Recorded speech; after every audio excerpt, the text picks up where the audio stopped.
This is section 11, related rates, example 3. So in this next problem, I'm just going to start reading it. A person standing at the end of a pier is docking a boat by pulling a rope at the rate of 2 meters per second. The end of the rope is 3 meters above water level. How fast is the boat approaching the base of the pier when 5 meters of rope are left to pull in? Assume the rope never sags and that the rope is attached to the boat at water level. So this is one of those things about math and calculus, is that they like the idealized version of everything. All right, so it's typically not going to have any slack. It's not going to sag. It's just, it is what it is. Okay, and it's the perfect triangle that we need to be able to solve this problem. So let's start by writing everything down that we have. He's docking a boat by pulling a rope at the rate of 2 meters per second. Now we already have this picture, right? And the picture decided for us that the hypotenuse of the triangle was going to be L, and the legs were going to be 3 and X. Okay, and as long as something's constant, only when something's constant can you plug in the number. All right, otherwise you have to wait until the very end. But we know that the height of the pier is always going to be 3 meters. It's never going to stop being 3 meters. The pier is not going to suddenly fall into the water, right? Because remember, we have this perfect situation. So that we don't have to worry about. If he's pulling the rope at a rate of 2 meters per second, that means he's talking about the rope, which is L. So it's giving us the rate of change of L. So dL dt is 2 meters per second. The end of the rope is 3 meters above water level. Okay, we already know that. How fast is the boat approaching the base of the pier? So how fast is the boat approaching the base of the pier?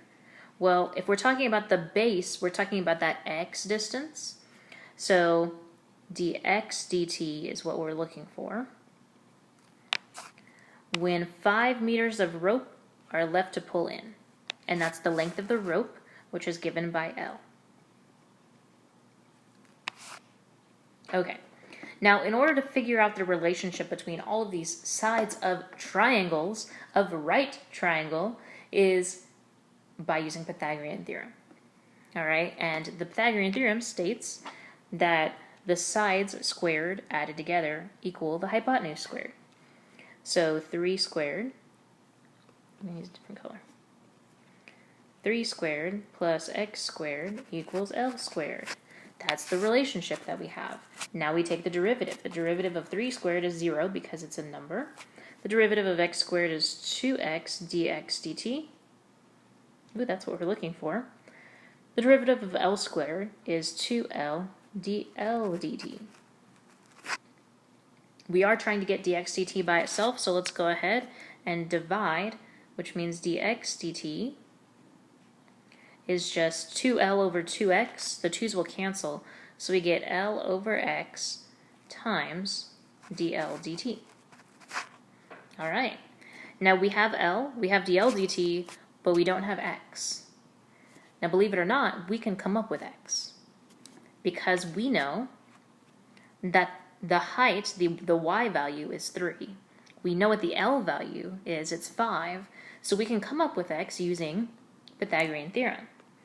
So over here, I'm going to say that 3 squared plus x squared equals 5 squared, and that's one of those perfect triangles, perfect right triangles, so x ends up equaling 4. And if you want to go through the math, you can. So now I know everything. So dx dt is equal to 5 meters over 4 meters, right, because that's what I got for x, times 2 meters per second. And now I start canceling stuff, so those meters, those meters cancel those meters. That becomes a 2, so the answer is 5/2 meters per second.